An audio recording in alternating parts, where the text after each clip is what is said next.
நான் தான் மாமே, என் முன்னாடி தான் காது குத்தணும், எல்லாமே நான் பார்த்துக்கிறேன்.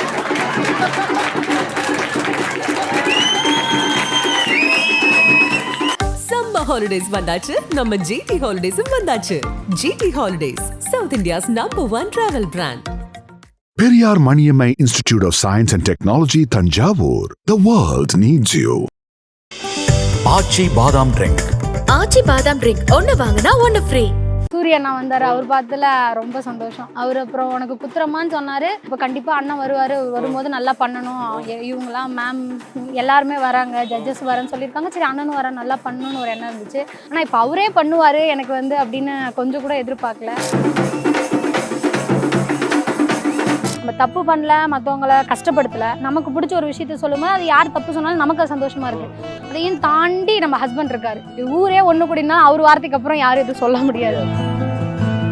வரலட்சுமி மேம் வந்து ஃபீஸ் கட்டுறேன், 10 வருஷத்துக்கு படிக்க வைக்கிறேன் அப்படி சொன்னாங்க. அதெல்லாம் எனக்கு எவ்வளோ பெரிய விஷயம். திடீர்னு சாரு வீடியோ அதெல்லாம் எவ்வளோ பெருசு, பேசவே முடியல, வாய் அடைச்சு போயிட்டேன் நான். ரொம்ப இப்படி கைகாலாம் இப்படி நடுங்குது. உடனே வீட்டுக்கு சரி சொன்னாங்க, நம்மளை பொறுமையாக கூப்பிடுவாங்க, நம்ம போகலாம் அப்படின்னு இருந்தோம். ஆனால் உடனே அதே மாதிரி கூப்பிட்டு திடீர்னு 1 லட்ச ரூபா உங்கள் அக்கௌண்ட்டுக்கு போட்டிருக்கேன், குழந்தைங்களுக்கு ஃபீஸ் கட்டுங்க. அவ்வளோ கஷ்டம் அதுக்கு முன்னாடி. ஆனாலும்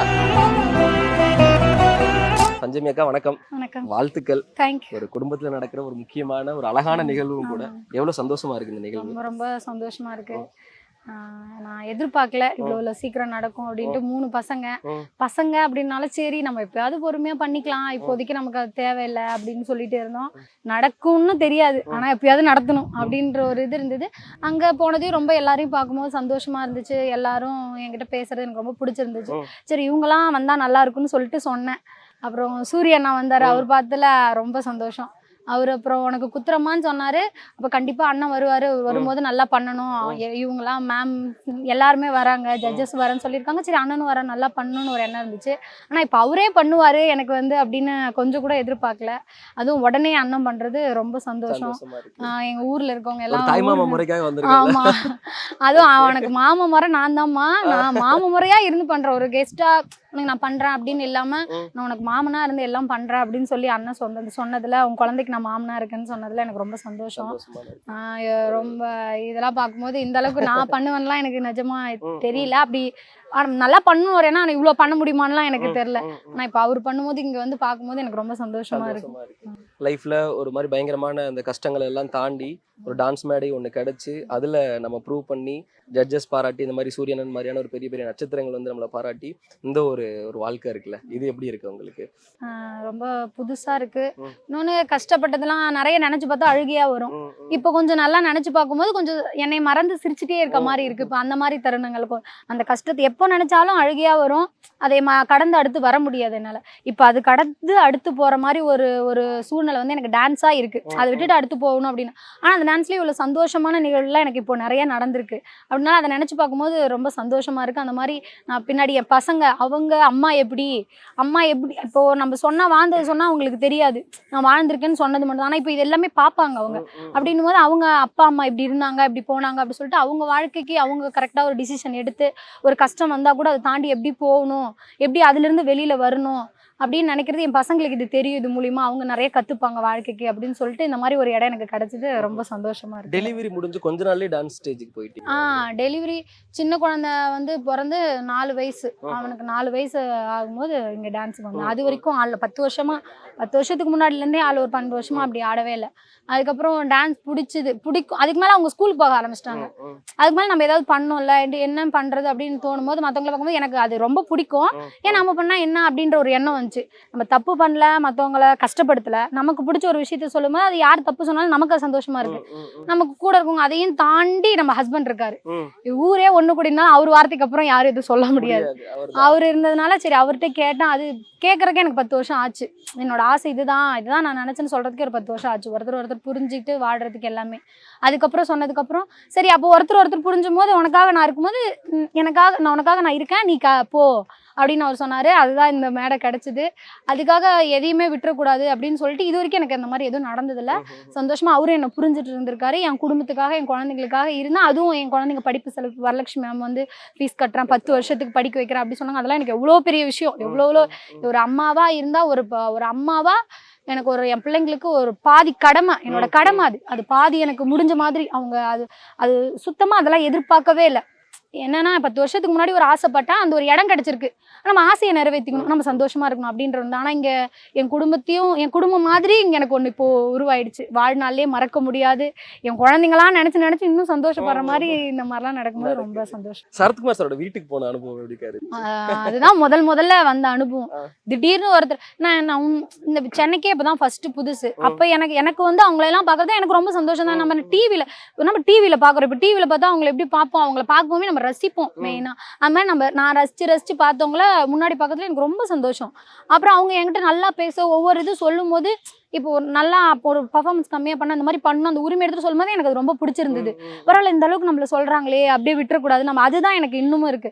அப்படி சொல்லும் போது வரலட்சுமி மேம் ஃபர்ஸ்ட் பேசுனதுலேருந்து அதுக்கப்புறம் நல்லா ஒவ்வொரு தட்டி பேச ஆரம்பிச்சு. திடீர்னு சாரு வீடியோ அதெல்லாம் எவ்வளோ பெருசு அப்பா, அதெல்லாம் அவ்வளோ எனக்கு பேசவே முடியல, வாய் அடைச்சு போயிட்டேன் நான். ரொம்ப இப்படி கைகாலாம் இப்படி நடுங்குது. அப்புறம் உடனே வீட்டுக்கு சரி சொன்னாங்க, நம்மள பொறுமையாக கூப்பிடுவாங்க, நம்ம போகலாம் அப்படின்னு இருந்தோம். ஆனால் உடனே அதே மாதிரி கூப்பிட்டு அங்கே போன உடனே நான் நினச்சேன் நம்ம சாப்பிட்டு வரோம், நம்மளை கூப்பிட்டுருக்காங்க மதிச்சு நம்ம சாப்பிட்டு வருவோம், சரி உங்க கூட நம்ம போகிறோம், உங்க கூட போய் நம்ம சகஜமாக உட்காந்து சாப்பிட்றோம் அப்படின்னு ஒரு எதிர்பார்ப்போட போனேன். பார்த்தா எனக்கு ட்ரெஸ்ஸு, அவருக்கு ட்ரெஸ்ஸு, பூவு, பழம் எல்லாம் வச்சு முதல்ல தட்டில் கொடுத்தாங்க. அதே ஒரு மரியாதையாக எனக்கு அவங்க வீட்டு பொண்ணு மாதிரி எனக்கு வர வச்சது ரொம்ப ஆச்சரியமாக இருந்துச்சு. அப்புறம் பார்த்தா திடீர்னு 1 லட்ச ரூபா உங்கள் அக்கௌண்ட்டுக்கு போட்டிருக்கேன், குழந்தைங்களுக்கு ஃபீஸ் கட்டுங்க. சொல்லப்போனால் அவ்வளோ கஷ்டம் அதுக்கு முன்னாடி. ஆனாலும் சரி நினச்சது ஒரு நம்ம இருக்கிறோம் வெளியில் வரோம் அப்படிலாம் இல்லை. ஆனால் நான் ஆசைப்பட்டது ஒன்று கொஞ்சம் நாளைக்காச்சும் பண்ணிடணும்னு எனக்கு ஒரு மனசில் ஒரு வெறி. அது எவ்வளோ வந்தாலும் கொஞ்சம் பார்த்துக்கலாம் அப்படின்ற மாதிரி தான் போனேன். ஆனால் என் குழந்தைங்களுக்கு படிப்பு அந்த 1 லட்ச ரூபா போட்டாங்க. போட்ட பிறகு தான் சொன்னாங்க. அவ்வளோ ஆச்சரியமாயிடுச்சு, அவ்வளோ ஒரு சந்தோஷம். யார்ட்டையுமே அதை எதிர்பார்க்க முடியாது. நம்மளால ஒரு சொந்தக்காரங்கள்ட்ட கூடமே நம்ம போய் எதிர்பார்க்க முடியாது ஒன்று அவங்க பண்ணாங்க. அது சந்தோஷமாக எடுத்து என் பிள்ளைங்களுக்கு ஃபீஸே கட்டல. ஆனால் அதை நான் மொத்தமாக கட்டினேன். என் பையன் இருந்து படித்தான். ஆனால் எப்படின்னு தெரியல, கடவுளோட அவர் தான் சார் அதுதான் சொன்னார், கடவுள் இருக்காரு, அவர் தான் இதெல்லாம் நடக்கணும் இருந்திருக்கு, நான் உங்களை பார்க்கணும் இருந்திருக்கு அப்படின்னு அதை அடிக்கடி சொன்னார். அந்த மாதிரி போய் அவர் வீட்டில் பார்த்து 1 லட்ச ரூபா கொடுத்தாங்க.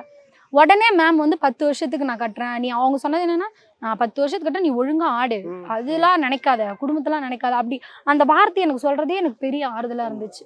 எனக்கு அம்மா மட்டும் வளர்த்தாங்க பெருசாக அந்த மாதிரி சொல்லி போய் நான் இருக்கல. ஆனால் எனக்கு அவங்களாம் சொல்லும்போது எனக்கு பர்சனலாக ரொம்ப சந்தோஷமா, ரொம்ப எனக்கு வந்து அவங்க சொன்னது வந்து ரொம்ப தைரியமாக இருந்துச்சு. இவங்களாம் நமக்கு இருக்காங்க அப்படின்னு நினச்சி பார்க்குற மாதிரி ஒரு விஷயமா இருந்துச்சு. சார் அந்த மாதிரி வாழ்க்கையை அப்படியே திருப்பி போட்டார். இப்போ அவருக்கு எனக்கு பிள்ளைங்களை படிக்க வைக்கணும். 3 குழந்தைங்கன்றது எவ்வளோ கஷ்டம். இப்போ நம்ம எதிர்பார்க்கல, நான் 3 குழந்தைங்க இருக்கு, ஆனால் என்னால் முடிஞ்சது என் குழந்தைங்களுக்கு நான் பண்ணணும். அந்த மற்றபடி இவங்க பண்ணணும் அவங்க பண்ணணும் நான் எதிர்பார்க்கல. ஆனால் எனக்கு புரிஞ்சுக்கிட்டு அவங்க நம்ம பண்ணணும்னு அவங்க மனசு வந்து அது பண்ணதே எனக்கு ரொம்ப ரொம்ப சந்தோஷமா இருக்கு இல்லையா. அந்த இதுக்கு எங்கள் குடும்பமே வந்து வரலட்சுமி மேம்க்கு, சரத்குமார் சாருக்கு, சூரியனுக்கு என் குடும்பமே வந்து நன்றி கடன் பட்டிருக்கு. என் பிள்ளைங்க வந்து அவங்க படிக்க நல்லபடியாக படித்து வந்து அவங்க பேரை சொல்லணும்னு எனக்கும் என் வீட்டுக்காருக்கும் பர்சனலாக ரொம்ப ஆசை. இது எல்லாமே நடக்கிறதுக்கு காரணமாக இருந்தால் அந்த டான்ஸ், அதை பற்றி 2 வார்த்தை சொல்றீங்க. அது எப்படின்னா சின்ன வயசுலேருந்து எனக்குள்ள அது ஒரு உணர்வு, அது சொல்ல முடியாது. அது சின்ன வயசுலேருந்து பிடிச்சது எனக்கா. நான் அப்பா அம்மா என்கரேஜ் பண்ணி நம்ம ஸ்கூலில் இதில் ஆடினது தனி. அதுக்கப்புறம் நமக்கா அதுதான் அப்படின்னு நமக்கு மனசில் ஒன்று தோணி ஒரு 5வது 6வது படிக்கிறதுக்கு மேலே அப்படியே ஆடினேன். அப்போ ரொம்ப அதுக்கு அதிகமாக அதில் இன்வால்மெண்ட் எனக்கு ஆகிட்டு ரொம்ப அதில் நம்ம பண்ணணும், கரெக்டாக பண்ணணும் அப்படி ரொம்ப ஆசையாக இருந்துச்சு. அப்படி நான் பண்ணிட்டு போது அதுக்கப்புறம் ஸ்கூலில் கொஞ்சம் அப்படியே படிப்பு பாதியோட நின்றுச்சு. அதுக்கு மேலே சொல்ல முடியல. குடும்பம் தான் அதுக்கு மேலே குடும்பம் முக்கியம்னு சொல்லிட்டாங்க. அவங்கள்ட்ட என்னால் போய் சொல்ல முடியல இதுதான் அப்படின்னு. சரி குடும்பத்தை பார்ப்போம் அப்படின்னு சொல்லிட்டு, ஆனாலும் மனசில் ஒரு ஏக்கம் இருந்துகிட்டே இருந்துச்சு. மற்றவங்கள பார்க்கும்போது ஆசையாக இருக்கும். இன்னொன்று எனக்கு இப்போ நம்ம ஸ்கூல்லலாம் படிக்கும்போது நம்ம யாராச்சும் கல்யாணம் பண்ணிப்பாங்க சீக்கிரமாக இவங்களாம் அப்படின்னு நினைக்கிறவங்க படிச்சுட்டு இருப்பாங்க. என் ஃப்ரெண்ட்ஸ்லாம் படித்து வேலைக்கு போவாங்க. எனக்கு கேட்டால் நீ கல்யாணம் பண்ணிட்டியாடி, 3 குழந்தையா இருக்கும். அந்த வார்த்தையெல்லாம் கேட்கும்போது எனக்கு ரொம்ப கஷ்டமாக இருக்கும். என்ன பதில் சொல்கிறதுன்னு எனக்கு தெரியாது. இல்லடி பண்ணணும், குழந்தைங்க இருக்காங்க அப்படின் போது 3 குழந்தைங்களாம் அவங்கள பார்க்கணும், அவங்கள தான் முக்கியமாக நம்ம பார்க்கணும் சொல்லிட்டு அப்புறம் 3 பேருமே பார்த்தேன். 3 பேருமே ஸ்கூலுக்கு போக ஆரம்பிச்சாங்க.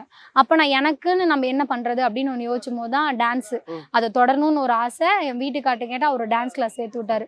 அங்கே போயிட்டு போகும்போது ஆடிஷன் வந்துச்சு. நீலாம் இங்கே போய் ஆடுவேன். நான் பார்த்தேன்னா எப்படி நினைப்பேன்னா, இப்போ சொல்கிறேன் சும்மா, நான்லாம் அந்த இடத்துல இருந்தால் இதோட சூப்பராக ஆடுவேன் தெரியுமா, நான்லாம் போனேன் அப்படி எனக்குள்ளே தோணும். ஏய் இதில் இன்னும் பண்ணியிருக்க பற்றி இந்த பாட்டுக்கு ஆடுறாங்க அப்படி நான் பார்ப்பேன். அப்படி பார்க்கும்போது சரி நாம் போனால் என்ன, ஒரு முயற்சி தானே பண்ணி பார்க்கலாம் அப்படின்னு சொல்லிட்டு அவர் கேட்கும்போது, நீ போயிட்டு வா பரவாயில்ல நீ போ நான் பார்த்துக்கிறேன் அப்படி சொன்னார். அங்கேருந்து வந்தது தான் ஒவ்வொரு நாளாக அது அப்படியே கொஞ்சம் கொஞ்சம். ஆனால் இவ்வளோ தூரம் வருவேன்னு நான் நினைக்கலாம். ஆனால் ஒரு முயற்சி, என்னால் எவ்வளோ முடியும் அதை பண்ணுறேன் நான் அப்படின்றது இவ்வளோ தூரம் வந்து இன்னைக்கு இவ்வளோலாம் மாறி நடக்கும்போது ரொம்ப சந்தோஷமாக இருக்குது எனக்கு. எனக்கு அந்த டான்ஸ் ஜோடி டான்ஸ் செட்டை பற்றி தெரிஞ்சு நான் ஸ்னேகா மேம் இருக்கிறாங்க. பாபா மாஸ்டர் உங்களுக்கு ரொம்ப க்ளோஸ் இல்லை? மணிமேகலை அவங்க உங்களுக்கு அவங்கள பற்றிலாம் சொல்லுங்களேன். மணிமேகலாக்கா ரொம்ப நான் எது பண்ணாலும் அதை ஆக்ஷன் பண்ணி காட்டிட்டே இருப்பாங்க. எனக்கு அவங்க முன்னாடி பேசக்கே கொஞ்சம் பயமா இருக்கு. இப்போ இது பேசினா ஏதாச்சும் திரும்பி அதை பண்ணி காட்டுவாங்க அக்கா அப்படின்னு சொல்லிட்டு அப்படி ஆனாலும் பண்ணுவாங்க. நான் எது கமெண்ட்ஸ் சொல்றதுக்கு முன்னாடி நான் எப்படி பண்ணுவேன், ஆனா அது எனக்கு ஒரு ஃப்ளோல தான் வருது. ஆனா அது அப்படியே மணிமேகலாக்கா பண்ணி காட்டுவாங்க. வரலட்சுமி மேம்லாம் ரொம்ப எனக்கு அவங்க எது சாப்பிட்டாலும் எனக்கு தருவாங்க. மாஸ்டரும் அப்படிதான். அவங்க அவரு கடலை சாப்பிடாரு. அவனுக்கு வேணுமா அப்படின்னு சொல்லிட்டு அவர் கேட்டாரு. இப்போ காய்கறி எல்லாம் எடுத்து வந்து கொடுக்கும்போது, உன்னை செலக்ட் பண்ணது நாங்க, நீ வருக்கு மட்டும் எடுத்து வந்து தரியா, எங்களுக்குலாம் எடுத்து வந்து மாட்டேன், இப்பயே உன்னை எலிமினேஷன் பண்றேன் அப்படின்னு சொல்லிட்டு மாஸ்டர் வேணாம் மாஸ்டர் கேஞ்சு சரி அப்போ எங்களுக்குலாம் எடுத்து வந்துட மாட்டேங்க அப்படி நல்லா க்ளோஸா பேசுவாரு. அவங்க எல்லாருமே சொல்றது என்னன்னா, ஆடு நீ அதுக்காக வந்திருக்கா, இப்போ அந்த இடம் உனக்கு நல்லா கிடைச்சிச்சு, இது நீ விடக்கூடாது, இது நீ இதுல எந்த அளவுக்கு நீ பண்ற, இதுக்கு மேல உனக்கு வந்து சான்ஸ் கிடைக்குமோ இல்லை எவ்வளோ பேத்துக்கு கிடைக்காது உனக்கு கிடைச்சிருக்கு.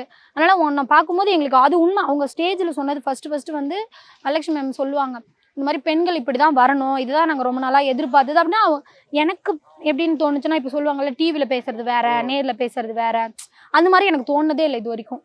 அவங்க அங்கே எப்படி பேசுகிறாங்களோ அதே மாதிரி தான். வந்தோடனே எனக்கு ஹாய் சொல்லுவாங்க. நாங்கள்லாம் வந்தோடனே நல்லா பேசுவாங்க. இன்னும் இந்த ட்ரெஸ் போட்டிருக்க, வேற கம்மல் போடு, மூக்குத்தி போடு அப்படிலாம் ஸ்னேகா மேம் சொல்லுவாங்க என்கிட்ட. அவங்க மூக்குத்திலாம் கூட எனக்கு ஒரு நாள் கொடுத்துருக்காங்க, இதை போடு அப்படி சொல்லிட்டு. போட முடியலன்னா வேற மூக்குத்திலாம் மாற்றி கொடுத்துருக்காங்க. வரலட்சுமி மேமும் அந்த மாதிரி கொடுத்துருக்காங்க. ஏன் நீ வலையில போடல, ஒரு சீனுக்கு அவங்களும் மூக்குத்தி கொடுத்துருக்காங்க. ட்ரெஸ்ஸிங் சென்ஸ்லாம் பார்த்து இப்படி பண்ணு, இப்படி செய்யதான் உனக்கு நல்லது, என்னை இன்னும் எப்படி வளர்த்துக்கணும்னு சொன்னதெல்லாம் அவங்க பர்சனலாக என்கிட்ட சொல்கிறதும் ஸ்டேஜில் சொல்கிறதும் எல்லாமே ஒரே மாதிரி. அவங்க எப்பவுமே அந்த கேரிங் வந்து எனக்கு ரொம்ப பிடிச்சிருக்கு. அந்த அக்கறை அவங்க 3 பேருமே எனக்கு, அவங்க தானே முதல்ல செலக்ட் பண்ணுது. அவங்கள எவ்வளோ வந்தாலும் இதுக்கு மேலே சப்போஸ் எனக்கு தெரியாது, கடவுள் புண்ணியத்தில் நான் வந்து இதுக்கு மேலே வளர்ந்தாலும், ஆனால் முதல்ல வந்து எனக்கு கொடுத்தது அந்த டிஜேடி ஜட்ஜஸ் 3 பேரும். அந்த இது வந்து எப்பவுமே என் வாழ்க்கையில் ஃபர்ஸ்ட் இடம் அந்த டிஜேடிக்கும் 3 ஜட்ஜஸ்க்கு தான் வந்து இருக்கு. நம்ம பட்ட கஷ்டம் அழுத அழுகைகளுக்கு எல்லாம் நம்ம கொடுத்த ஒரு டான்ஸின் மூலியமா நிறைய நம்ம ஒரு ஃபேன்ஸ் வந்து தமிழ்நாடு சொந்தங்களை சம்பாதிச்சு வச்சிருக்கோம்ல, அவங்களுக்குலாம் என்ன சொல்ல விரும்புறீங்க? அவங்களுக்கு என்ன சொல்ல வேணும், அதாவது நான் முன்ன சொல்லியிருப்பேன், எனக்கு உண்மையாலும் தெரியல, நான் ஊரில் பேசுறதில்ல, அவர்கிட்ட மட்டும் எப்போயாவது ஒரு டைம் தான் பேசுவேன். அப்போ என்னை கேட்பாங்க ஊரில் என்ன சொல்கிறாங்க, ஊரில் எனக்கு தெரியல. ஆனால் இப்போ எனக்கு கொஞ்சம் தெரியுது. இப்போ நான் டான்ஸ் கிளாஸில், இப்போ நான் இருக்கிற டான்ஸ் கிளாஸில் வரும்போது ஒரு அக்கா பேசினாங்க. எனக்கு மற்றவங்க சொல்லும் போது கஷ்டமாக இருக்கும், எதுக்கு போய் இந்த வயசில் போய் ஆடுறா, 3 புள்ள பெற்றுட்டு ஆடுறா, இவ்வளோ உடம்பு இருக்கு போய் ஆடுறா, எல்லாமே இருந்தாலும் அது எல்லாரோட இயல்பு. குழந்தை பெற்றா அது இருக்கும், எனக்கும் தெரியுது, அந்த மாதிரி இருக்கவங்களையும் நான் பார்த்துருக்கேன். அதுக்காக நான் ஆசைப்பட்ட ஒரு விஷயத்த விட முடியாது. அதுல மட்டும் நான் ஸ்ட்ராங்கா இருக்கேன். அதை நீங்க சொல்லுங்க, நான் கஷ்டமா இருக்கு, ஆனா அதுக்காக நான் விட்டுற மாட்டேன், பின்வாங்க மாட்டேன், நான் பண்ணுவேன். நீங்க சொல்றவங்க சொல்லிட்டு போங்க அப்படின்னு சொல்லுவாங்க. நான் கஷ்டப்பட்டிருக்கேன். அதுக்கு அந்த அக்கா சொல்லும் போதுதான் எனக்கு தெரிஞ்சுது, நானும் சின்ன வயசுல ஆடுவேன், என்னாலேயே ஆட முடியல, ஆனா நீங்க ஆடும்போது எனக்கு ரொம்ப சந்தோஷமா இருக்கு, நீங்க ஆடுறது எனக்கு பிடிச்சிருக்கு, ஆனா எனக்கு இது மாதிரி பண்ணல. அப்போதான் எனக்கு தோணுச்சே, என்னன்னா நிறைய பேத்துக்கு இந்த மாதிரி இருக்கு, நம்மள மாதிரி வாய்ப்பு கிடைக்காம ஆசை வச்சு கிடைக்காம இன்னும் ஐயோ நம்மளால பண்ண முடியலையேன்னு கஷ்டப்படுறவங்க நிறைய பேர் இருக்காங்கன்னு எனக்கு அப்பதான் தெரிய வந்துச்சு. அது மாதிரி டான்ஸர்ஸ் பசங்க இருக்கும்போது எனக்கு ஃபோன் பண்ணி தருவாங்க அவங்க வீட்டுல. அப்ப பேசும்போது அவங்க அப்படியே அவ்வளவு சந்தோஷமா பேசுறாங்க, எனக்கு அப்படியே அக்கா தங்கச்சி மாதிரி. அவங்க ஜெயிச்ச மாதிரி ஒரு சந்தோஷம் இருக்கும். அவங்க சொல்றாங்க, இது அந்த தம்பி சொல்லி போல அப்செட்டா இருந்தாங்க அக்கா அப்படி சொல்லிட்டு, நீங்க அப்படிலாம் இருக்கவே இருக்காதீங்க, எப்பயுமே ஜாலியா இருங்க, அதெல்லாம் எது வந்தாலும் அவங்க அப்படியே க்ளோஸா பேசுறாங்க. நான் அந்த மாதிரி பேசுனதே இல்லை, அப்படி தெரியாதவங்கள்ட்ட பேசுறதுக்கே அப்படி பேசுனது இல்லை க்ளோஸா. ஆனா அவங்க என்கிட்ட பேசுவாங்க. அப்போதான் இப்போ இந்த மாதிரி நிறைய பேர் நினைச்சிருக்காங்க, அப்போ அவங்கள மாதிரி நம்மள பாக்குறாங்க, அந்த சந்தோஷத்துல அந்த சொல்றாங்க இல்லையா, இப்படி போய் ஆடுது இது பண்ணுது, அவங்க ஒதுக்கி வச்சுட்டு இவங்கள நினைக்கிறேன் இப்போ ஓரளவுக்கு. நான் சரி அவங்க எவ்வளவு பேர் நம்ம சொன்னாலும் இவங்க ஓரளவுக்கு பேர் நம்மள நினைக்கிறாங்களே, அந்த சந்தோஷத்துக்காக நம்ம இருப்போம், அதை அப்படியே மறந்துருவோம் அப்படி சொல்லிட்டு. அப்படி உண்மையாவே வாய்ப்பு கிடைக்காம நிறைய பேர் இருக்கிறாங்க இல்லையா, அவங்க எல்லாரையுமே ரெப்ரசென்ட் பண்ணி அவங்க சார்பா நீங்க நான் பண்றேன் மேடை எடுத்து நீங்க பண்றது, அவங்க ஜெயிச்ச மாதிரி அவங்க வாழ்க்கையில அது அவங்க பண்றாங்கன்றது எனக்கு இப்பதான் கொஞ்சம் தெரிய வருது, தெரிய வருது. வருது எனக்கு. இப்போ தான் நான் ஒருத்தவங்களை பார்க்கும்போது அவங்க பேசுறது இந்த அளவுக்கு அவங்க சந்தோஷப்படுறாங்களா நம்மள அப்பதான் எனக்கே என்னை பத்தி சந்தோஷம் வருது. நான் நினைச்சேன் நம்ம மட்டும்தான் ஆடுறோம், நம்ம மட்டும் தான் நினைக்கிறேன், பாக்குறவங்க கண்ணோட்டத்துக்கு அது எப்படியோ இருக்கு போல இருக்கு, அதெல்லாம் அவங்களுக்கு பிடிக்காது அப்படின்னு நினைக்கும் போது, இல்ல ஒரு சில பேருக்கு இப்படி பிடிக்குது, அவங்களாம் நம்மள இப்படி நினைக்கிறாங்க அப்படின்னு நினைக்கும் போது எனக்கு சந்தோஷமா இருக்கு. எப்படி அந்த மைக்கேல் ஜாக்சன் டான்ஸ் எல்லாம் பயங்கரமா போட்டு பிரிச்சு மேய்ஞ்சிங்க? மைக்கேல் ஜாக்சன் உள்ள இறங்கி ஆடின மாதிரி ஒரு பயங்கரமான வெறியா இருந்துச்சு. என்ன காரணம்? அது என்ன காரணம்னா, ஆடவே வராது, எதுவுமே தெரியாது, இதெல்லாம் போய் என்ன ஆட போகுது அப்படின்னு சொன்னது. அது வந்து கேள்விகள் எல்லாம் மண்டக்குள்ள எனக்கு ஓடிட்டே இருக்கும், தூக்கமே வராது. அதாவது இப்ப என்னன்னா ஒரு இதாயிட்டேன், நான் வேற உண்டையில ஓடிட்டே இருக்கும். எனக்கு இப்போ பார்த்தாலும் யோசிச்சுட்டே இருப்பேன், தூங்கும் போது கூட எனக்கு ஓடிட்டே இருக்கும். அந்த மாதிரி அடுத்து என்ன பண்றது, எல்லாமே ஒரு நம்ம குடும்பம் இருக்கு, நம்ம குழந்தைங்க இருக்கு, அதுக்கு வந்து நம்ம பண்ணணும், எதா இருந்தாலும் நம்ம பண்ணணும், பின்வாங்க கூடாது. எது நம்ம பண்ணாலும், எது கடந்து போனாலும் நம்ம குடும்பத்துக்காக. அந்த ஒரு இது, என் குழந்தைங்க முக்கியம்.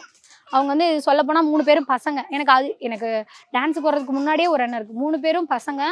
நான் நிறைய அனுபவிச்சிருக்கேன் பர்சனலா. சின்ன வயசுல இருந்து ஒரு பொண்ணா இருந்து ஒரு இடத்துல எப்படி எப்படி இருக்கும், அதுல எனக்கு கோவம் வரும் நிறையா.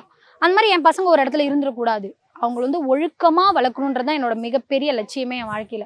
அவங்கள ஒழுக்கமாக வளர்க்கணும், ஒரு பொண்ணை எப்படி மதிக்கணும், சகஜமாக எப்படி எல்லார்ட்டையும் ஒரே மாதிரி பழகணும் அப்படின்றது வந்து இங்கே வந்து இப்போ அவங்க வந்து நான் வார்த்தையாக தான் சொல்லுவேன் என் பசங்கள்ட்ட. ஆனால் ஒரு எண்ணம் இருந்தது, எப்படி அவங்க நடப்பானுங்க, நம்ம சொல்கிறத மதிப்பானுங்களா, அது எப்படி புரிஞ்சுப்பாங்க. இப்போ அவங்க பார்க்குறாங்கல்ல, அம்மா நம்ம வீட்டில் இருக்கோம், அப்பா இருக்காரு, ஆனால் அம்மா போய் ஆடுறாங்க, எல்லாருக்கூடயும் ஆடுறாங்க, எல்லாருக்கூடயும் சகஜமாக இருக்காங்க, இவ்வளோ நாள் அம்மா அங்கே இருக்காங்க, அப்போ எப்படி இருக்காங்க, அப்போ எப்படி இருக்கணும், அப்போ ஒருத்தர் புரிஞ்சுட்டு எப்படி இருக்கணும், ஒரு நம்பிக்கை எப்படி இருக்கணும் அப்படின்னு சொல்லி அவனுக்கு உண்மை எது பொய் எதுன்னு அவனுக்கு ஒரு மெச்சூரிட்டி வரும்போது இதெல்லாம் பார்த்து அவங்க கரெக்டா வளருவாங்க அப்படின்ற ஒரு நம்பிக்கை எனக்கு அதை ஏற்படுத்தி கொடுத்ததுல ரொம்ப சந்தோஷம். சூப்பர் அக்கா, ரொம்ப ரொம்ப சந்தோஷம் எங்களுக்கும் இந்த நிகழ்ச்சியில வந்து கலந்துக்கிட்டதுல.